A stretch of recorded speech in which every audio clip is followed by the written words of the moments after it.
Hey everybody, it's Rabbit, welcome back to the channel, and today we're going to be continuing our Worst Map Ever series, this time with the map 38th Parallel. For anybody that's not familiar, the term 38th Parallel refers to the Korean War and the ending in which the borders were decided between North and South Korea upon the 38th Parallel. And the map is essentially a reference to the Korean War, as you can actually see one of the Mobile Army Surgical Hospital or MASH units located near one of the spawn points. Now the 38th Parallel map is a bit interesting because if you just look at the overall scale, it actually seems like it's a decent sized map. However, when you start digging into the usable play area, you realize that it's actually a lot smaller than you might think, just because the map is actually surrounded by some pretty harsh borders in terms of things like mountains. All told, the 38th Parallel has a total of 5 permutations currently available in map rotation. However, this is where it gets kind of interesting, because while the standard A, B, and C cap map is at least somewhat normal in terms of its boundaries, all of the other versions of the map are actually pretty atypical in that they basically cut the map in half. The 2 cap and the A and B cap only variants of the map essentially cut off the entire right hand side of the map, not all of it, but a pretty good chunk of it,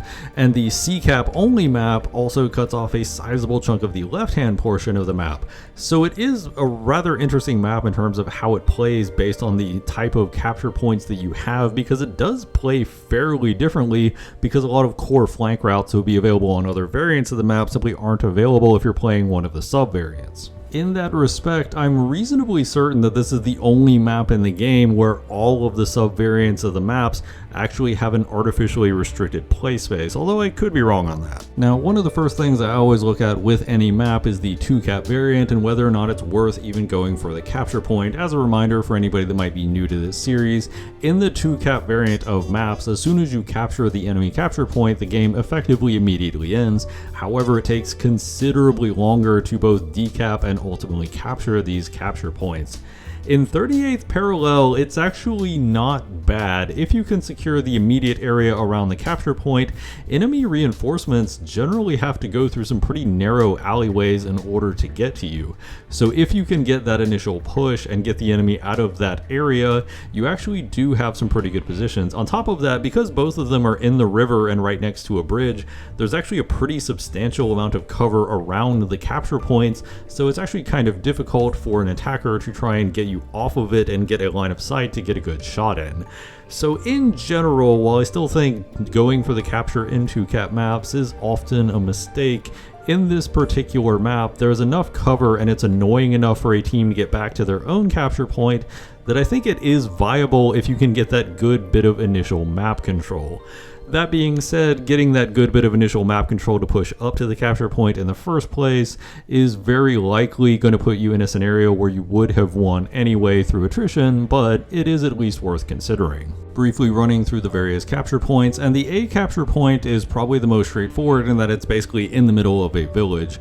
Now, the core problem with the A capture point isn't that it doesn't afford you a fair amount of cover, because it very much does. The core problem is that it's flanked on both the left and right side by high ground, so it's very easy for an enemy from either team to get into a position to shoot down on you while you're trying to capture the A point. That being said, the buildings do provide a pretty substantial amount of cover, so it's often not that difficult to get onto the capture point and get off of it. The real issue is if the enemy is fighting you for the capture point, that it's also not that difficult for an opponent to simply touch the capture point so that you can't decap it and also be behind enough buildings that it's kind of awkward for you to get them off of it. So on the whole, while let's say it isn't that difficult to get to the A capture point, surviving on it, and especially if the enemy is trying to contest it, keeping them off of it long enough to capture it yourself can sometimes be a bit of a challenge unless you can create a good bit of space to both the north and south of that capture point. Moving on to the B capture point, and the situation here is noticeably less good. On the B capture point, you have very little cover, a handful of rocks that you can hide your vehicle behind,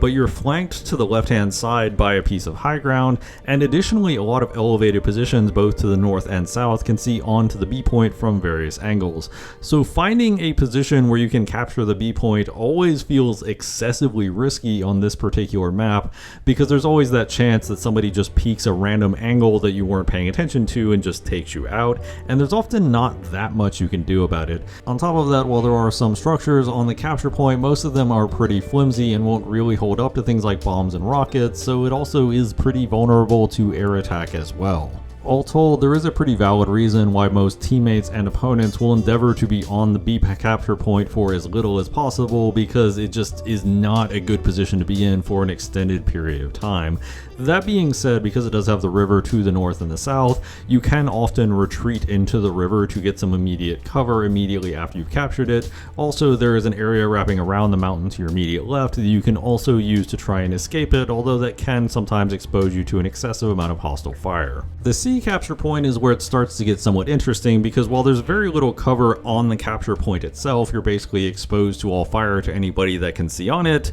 It's actually ringed by various rock formations that can often make it pretty difficult to see what exactly is on the capture point. It is somewhat exposed to aircraft, because obviously if it's ringed by rock formations, you can simply bounce bombs off of the rock formations. However, I do generally find that the C-cap is not actually that bad in terms of capturing, but what you really have to do with the C-cap is you have to basically rush all the way across it to the opponent's side of the C-cap, which will limit a lot of the line of sight onto you. However, it does also provide a lot of convenient avenues to get off of the C-cap, either by going down the river towards the B point or going into the enemy spawn through one of the various routes afforded by the gaps in the rock formations. So overall, while getting onto the C point can sometimes be a bit of a chore, getting through all the gaps in the rock formations and with the annoying lines of sight, once you get onto it, it's usually not that hard to hold it long enough to capture the point and then get off of it and go somewhere else useful. Now, as far as the major movement lanes on this map, this is where it starts to get a little weird.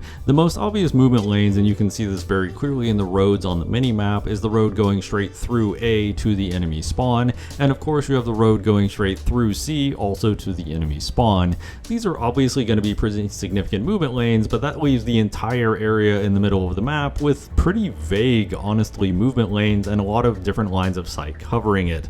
In this respect, the middle of the map for 38th Parallel often ends up being a bit of a Wild West scenario where it's hard to really predict where somebody will be at any given time. You'll also notice that both of these spawns have these roads going from the spawn into the middle of the map, but both of these can also be seen basically across the entire map from each other, so it always represents at least a little bit of a risk going here, because you might just get cross-mapped by an enemy who happens to be watching it. Really, anything you do in the middle of the map here is a bit of a dice roll. That being said, while dice rolls can often come up as a 1 and get you completely screwed, they can also come up as a 6 and you can actually make a pretty impressive flank. So middle of the map for this particular map is always worth considering as a viable avenue of approach, but you always have to understand there is an inherent risk with doing it, because the lack of clearly defined movement lanes for either team means vehicles really could just be just about anywhere. Now, in that same vein, in terms of the movement lanes, it's important to remember that whenever you're on a variant that is not specifically the triple cap of 38th Parallel, basically the standard version,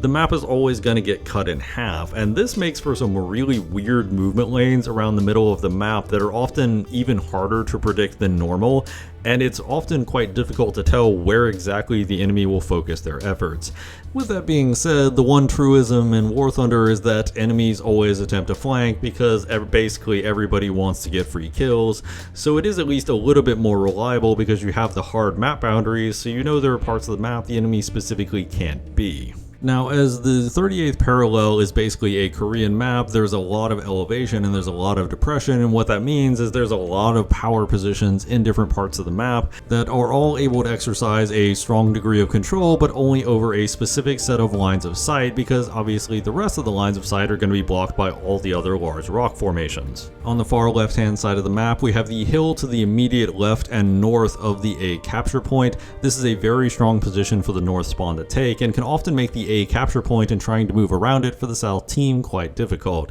And if you are the team spawning from the south, you need to be very aware that this position exists, because if you're moving around the roads that are in between A and B, between that large rock formation, it's very easy to get sniped from this position, and it also is somewhat difficult to contest. It's not impossible, but you do definitely have to be aware of its existence. Both sides also have power positions to the north and south of the A point across the river, and on the small ridges for the rice paddies. However, both of these positions do have quite a bit of their line of sight blocked by the buildings in the village themselves, so these are more defensive positions than offensive positions, as it's difficult to stop somebody from going onto the A point from either of these positions. The north spawn also features a very convenient spot right outside of the spawn near this small village. This power position can actually overlook the vast majority of the A point and has a pretty efficient line of sight on it. This is one of the reasons why I generally find the north spawn has the easiest time on A, is because there are so many positions that only the north spawn can reliably get to that can overwatch the A point in a way that is not impossible but quite difficult to contest, and an enemy could realistically be in any of them. Now, if you look at this ring in the middle of the map, it does have an elevated position on the left hand side that has a good overlook to the A point and can even potentially counter the power position opposite on the left hand side of the A point. It's a pretty good position to take up, and if you go directly to the north or south of this ring, you generally get pretty good lines of sight that can see straight into the main road coming from the enemy spawn and can cut off reinforcements. So this is a really good position to control. However, if you're the north spawn, you can afford to control it the least because you have more additional power positions around that area in which you can use. The south spawn is not entirely without its tricks though. There is this position in a village directly north of the south spawn where you can see across a lot of the map and can cover a lot of the approaches to the B point. This is an incredibly strong position, but this is also the position that I find the majority of players are well aware of and will often look for people in this specific position. So it's also the position where you're most likely to get sniped if you try to take it, because a lot of enemies have probably been shot from here before. This is where we get into a very cheeky position from the south spawn. It is this little four-way intersection right here. This four-way intersection can see all the way to the road coming from the B spawn going to C. Not a lot of people know about it, and especially if you hit it early enough in the map, a lot of opponents will be very surprised when you drive up here and basically hit them as they're coming off spawn. This also brings up an interesting point because the right-hand most north spawn actually has this really awkward hard turn that it has to take to try and go into the road in the middle of map, and they often get stuck there a lot, but at the very least it slows down their early map rotations a lot more than it does for any of the south spawn's routes. So this is another reason why this center camping spot for the south spawn is actually relevant, is because enemies are often going to be hitting that part of the map later than they should just because of this one choke point. This also brings up something that's fairly obvious but at least warrants saying. These two roads right here have a number of rocks on the side, but also have a number of breaks in the rocks that you can use to get line of sight basically across the middle of the map. The line of sight on them is pretty inconsistent, and whether or not you'll be able to actually see anything relevant without the enemy spotting and taking you out first is a lot worse than it is with some of the other positions, but it is at least worth annotating that they are there so you know to look out for it. This also neatly segues into these two positions to the immediate right hand side of C, one to the north, one to the south, and these are often pretty difficult to contest because they have a fair bit of cover and have a pretty good line of sight going across the C point. With that being said, the south spawn's position to the right hand side of C can actually be contested by the north spawn in a very weird way. If you go up to about here on the north spawn, you will actually be able to see all the way to this point. So if you go up there and you just wait a second for somebody to try and drive into that position, you can often just get a free kill and pick somebody off as they're trying to get into this camping spot. Of course, as I said at the beginning of this section, 38th parallel has lots of elevation and lots of depression, so it's very easy for a lot of impromptu power positions to show up, especially along the river in particular, because the river in particular, obviously you're in a depression, so a lot of the positions on the outside can function as power positions if an opponent takes them at an opportune time, although their line of sight and usefulness is very situational, so it's not really worth mentioning them as a main power position, but they do offer a limited advantage in specific situations, so you always have to be looking out for that on the 38th parallel. So we've covered the basics of the map, and that's all well and good, but the real question is, how do you play the 38th parallel? And this is a question that I see asked a lot, and a lot of people seem confused by it. One of the big things to note about the 38th parallel is that it's one of the few maps that pseudo divides itself into basically territory of one team or another because of the convenient river going down the middle of the map. This results in a scenario that quite often vehicles that are on the one side of the river are not actually looking for enemies on that side of the river because they kind of assume it's friendly territory. So this does allow you to get off a lot of really good cheeky flanks if you can hit rotations at the right time. However, this is the real crux of the 38th parallel, is that timing is everything. If you drive across a location at one point in the map, you might be perfectly fine. If you drive across it later in the map, you might just get plastered. It really comes down to trying to read the minimap, trying to read where your team is, where the enemy team is, and try to make some broad assumptions about who has what lines of sight. In general, I find the C-cap is actually one of the strongest places that you can usually go with a heavy tank. If you have something that's big, that's slow, has good frontal armor, the C-cap provides you with a lot of opportunity to shoot across the C-cap at enemies, and then once you take the C-cap, it's a fairly straight route all the way up to stuff the enemy spawn, or going across the roads to try and get to other capture points and apply more pressure there. The A-cap you can use heavy tanks on, however, trying to stay basically on ground level and go through the village can definitely open you up to shots from the left and right side if your teammates aren't covering those parts of the map. And if you try to go up the hill into the middle area between A and B, you often run into the issue that a lot of these heavy tanks don't have great mobility, and a lot of this is quite literally an uphill battle through muddy terrain. In that respect, while I don't generally hate taking heavy tanks around A, I usually prefer to take them in the C area if I can help it, just because I feel like the C area gives me a lot more control over where the enemy can see me from at any time. For tank destroyers in general, and especially some of the missile tank destroyers, I find 38th Parallel is kind of a dream map for them, because obviously it does offer all of those elevation and depressions where you can set up really convenient ambushes or get really good sight lines for very specific engagements. It's one of those maps that if you know what you're doing, you can set yourself up for success very easily, and a lot of the tank destroyers can take advantage of that very easily. On top of that, in the parts of the map that don't have really wide sight lines, that have very narrow sight lines, it means the enemy is often coming at your tank destroyer through a narrow passageway, and those narrow passageways are obviously very easy to simply take the enemy out as they round the corner. For light and medium tanks, however, 38th Parallel is where you have to kind of get creative, try to find gaps in the enemy's defenses, and try and get in and around and behind the enemy team. A good light tank or medium tank getting behind the enemy team can absolutely wreak havoc on this map, because the way it's organized, it's often difficult to figure out exactly where somebody is or track them down. Again, the line of sights can be pretty wonky, so unless your teammates are specifically marking who's killing them, it's often difficult to tell what just took out the person next to you. And this is the kind of thing that you've probably seen in my videos more than once at this point, is going on to 38th Parallel, finding a good rotation with a medium or a light tank and getting in and behind the enemy team and starting to wreak havoc, because that's really what light and medium tanks specialize in this map.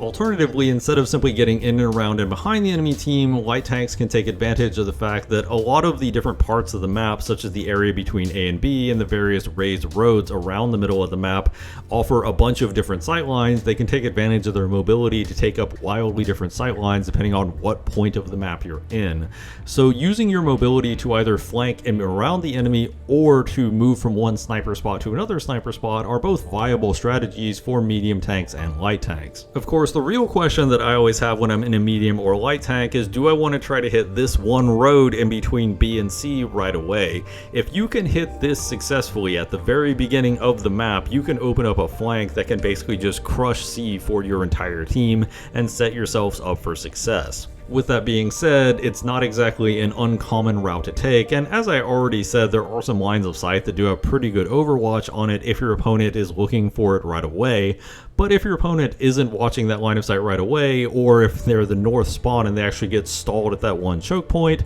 you can actually hit this rotation very early and then wrap in around and behind the enemy team basically right away, and at that point, quite often the enemy team is just done. Additionally, once you secure the point on A, you always want to make sure that at least one person is watching the main road coming from the north spawn or the south spawn into A. There are very good positions on both the north and south side of the A point to watch these roads coming from spawn, so that once you take A, you can make the enemy fight for basically every inch of ground to try and retake A, and the longer you can do that, the more time you buy for your team, the better your chances are of success. That also neatly wraps into another topic, and that as soon as your team takes A, not only should you have somebody watching the road coming from the enemy spawn to A, but at least one person should wrap around this central rock and go towards B from the opposite side. Because if you go from the opposite side, often the enemy simply won't be in a good position to defend themselves against you, because they'll have people basically from your spawn shooting across B from these various ledges, and this basically creates a crossfire where the enemy doesn't have any effective cover against you. Whereas if you go the other way around, and this is kind of one of the problems, is if I'm from the south spawn and I go around to the right side and right next to the B point on this road, I'm going to be fully exposed to the enemies in this line of fire. However, if I go all the way around, I will have cover from them, and will also be able to shoot around the cover of anybody on the B point. And that's just one of the moral of the story for 38th Parallel in general, is that you just have to assume that people are occupying these overwatch positions at all times, and always try to take positions that have at least some level of cover, or that exposes itself as little as possible to these shots. This also brings up another rather interesting part of the 38th Parallel. Because the whole thing is in a bowl, it actually provides some great opportunities for casts and some annoying opportunities if you don't like casts. It's very difficult for your anti-air to set up in such a position that they can stop an attack run. The best case scenario is that they take out the enemy after they've already done their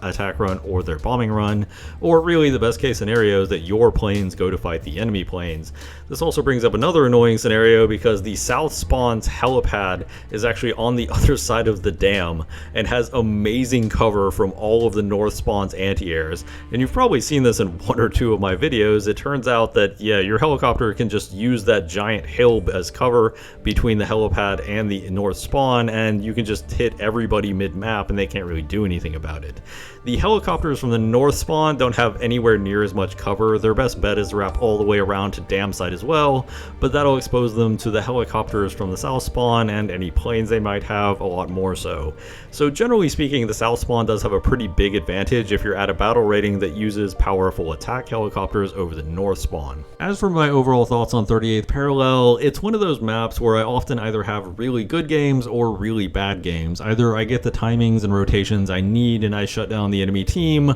or I just don't get the timings and rotation I need and enemies hit me from angles that I just wasn't watching. It's ultimately one of the weak points of 38th Parallel, is that the lines of sight that you're wandering into can often be very unpredictable, to the point where it's easy to simply wander headfirst into a shot that you didn't know was coming. And a lot of the positions that avoid this are positions going down the river that opens yourself up to other lines of sight that are on the banks of the river, so it doesn't really solve that problem intrinsically either. I would say overall it is a map that once you get a good feel and vibe for it, you can definitely have good games on it, but it definitely takes a lot of experience in terms of the timings or rotations of where you can hit certain parts of the map in order to really get that vibe and get in a groove where you can have those really good games. But those are just my thoughts on the matter. Let me know in the comments down below what you think of the 38th Parallel map. Do you love it? Do you hate it? I always love to hear from you guys. If you liked the video, like and subscribe always helps out the channel. As always, danke bitte, tschüss.